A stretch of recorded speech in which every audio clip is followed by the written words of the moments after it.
Hi, I'm Reagan. And I'm Alexandra, and today we're going to talk to you about teen parenting and the developmental milestones for your child from birth to age 1. All right, so from birth to 1 year old is a very rapid growth period for your child. It's closely associated with their nutrition, so you want to make sure that you're feeding them whenever they're hungry and they're not, starved.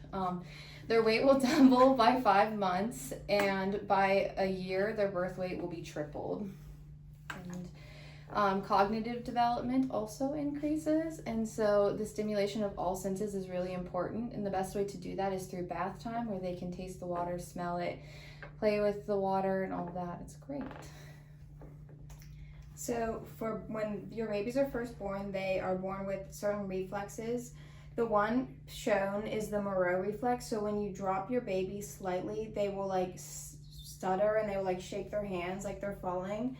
And then another reflex is the rooting reflex, and that's when the baby will be laying on its side and it'll try to find the mother's nipple because it's hungry, so it'll just try to suck on whatever is close to it. So that's a normal reflex.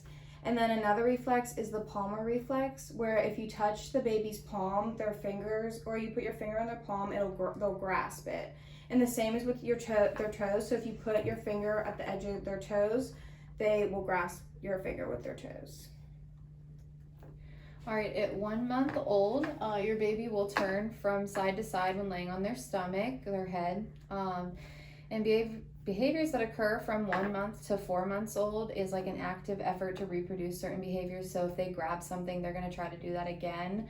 Or accidentally acquired behaviors will become a new sensory motor thing. So if they grab their bottle, they might continue to do that because it's their new normal.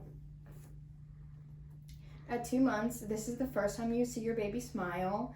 So that they'll show you their social smile. So when they're happy, you'll actually know that they're happy. And then babies they'll be babbling and they'll cry, and they'll also coo to show you that they're happy or if they're not happy.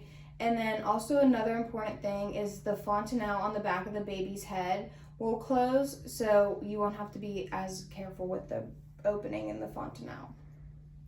At 3 months old, your baby will begin squealing when they're happy or excited, if they see you or something exciting happens. They'll locate sounds by turning their head. So if their mom starts talking on the side of them, they're going to turn their head to look and see where she is. And they can actively hold things like a rattle. So that's how we pictured those in the slide. At 4 months, this is a big developmental month. They'll be able to hold their head steadily. So babies, you need to be very careful with them. You need to make sure you hold up their head. But at 4 months, they'll be able to hold their head up on their own. They'll also be able to roll from their back to their side, and they'll be able to laugh for the first time. So as you see in the video, the baby's startled and then she laughs. And then the following behaviors are from 4 to 8 months, and they'll have a greater awareness of their environment. So if they see the lights turn on or off, or they see somebody walk in the room, they'll turn towards that way. They'll also realize that certain actions have certain results. So if a baby cries, they'll realize when they're crying, their mother will come to them and comfort them, or if they cry, they'll be fed. They also will have hand-eye coordination, so they'll be able to pick up a rattle or hold their bottle better. And they also will begin to develop object permanence, which is they will know that someone is there even if they're not present right in front of them.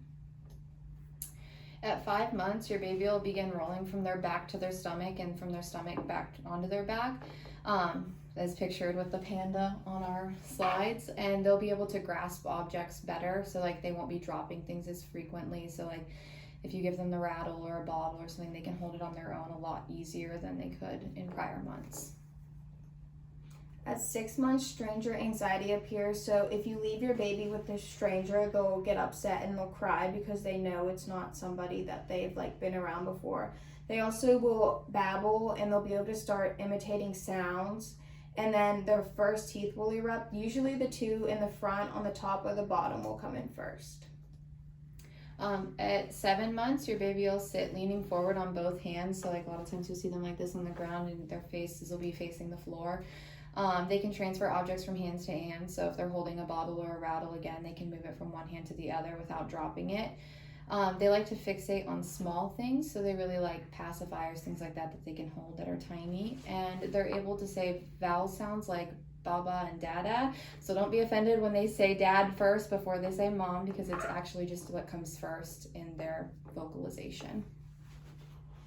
So 8 months, your child will be able to sit up without support. They'll have simple solutions to problems. They'll know that that's possible. So they'll know if they have a little game of blocks, if they put the block in the square hole, it'll go in. If they put the star in the star-shaped hole, it'll go in. They also demonstrate anticipatory behavior, so they know if they cry, that's when their mom will come. And they also have more developed object permanence. At 9 months old, the baby is able to pull themselves up to a standing position with something to hold on to.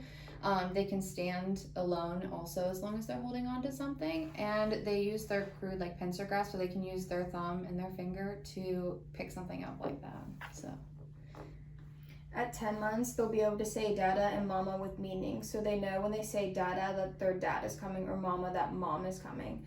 They will fully develop object permanence, so you can have a ball and you can put it underneath the pillow and the child will know that the ball is underneath the pillow. And their first words usually start from now up to 12 months. At 11 months, your baby can walk with support, so a lot of times parents will have little walker things that they can push along in front of them to hold on to, and they're able to move around and cruise around the room pretty easily. At 12 months, they'll attempt their first steps without assistance. So they'll also be able to walk while holding something. So that means your child will stand up holding by the table, and they'll be able to have their hand on the table, and they'll be able to slowly walk around the table. They also will be able to say around 3 to 5 words. They will have their object permanence, which is searching for objects where it's last seen. They'll also be able to recognize objects by name. So if you say like dog, they'll know that that's their dog. And then this is really important too, the other fontanelle will close. So the fontanelle on the top of the baby's head will start to close sometime between now and 18 months. This time in your baby's life is crucial to the development of trust or mistrust in your care. So making sure that you're responding in a caring, quick manner is the best thing, because that's how they're going to develop trust in your ability to care for them. If a lack of caring is shown and you're not fast to respond, they're going to develop mistrust towards your care, and that can lead to failure to thrive. So everything that we just talked to you is the expected development, but it's important to know that every single baby develops in their own way. So just because most babies smile at 2 months, yours could smile before that or after that. So it's important to know that every baby is different. But if you have any questions or concerns, it's really important to reach out to your primary care doctor about these concerns about the child's development. Now, we'd just like to wish you good luck with your child, and we wish you well.